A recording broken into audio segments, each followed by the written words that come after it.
is the Bill Gates is buying up farmland, as you know, all over the place. I know.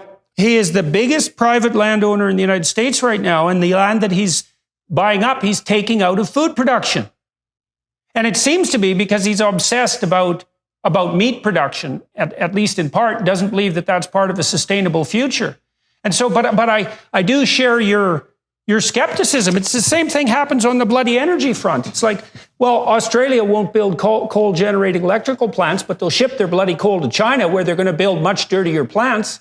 And the same thing applies to Canada. If we shut down our energy industry, which our bloody, insane, narcissistic, delusional, traitorous prime minister happens to think is a good idea and seems to be working as hard as he can to manage, all that's going to happen is that we're going to cede the ground to people like Putin, who we also turned into a radical enemy with his hands on the control pump for Europe. I mean, I don't see how we could be stupider here in the West if we actually took courses in stupidity and tried as hard as we could.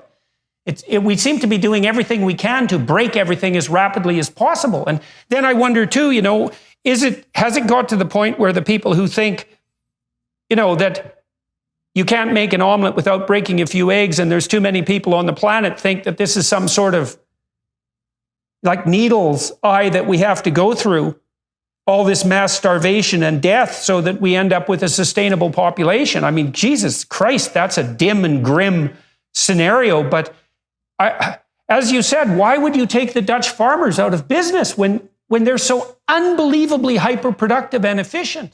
It makes me sick.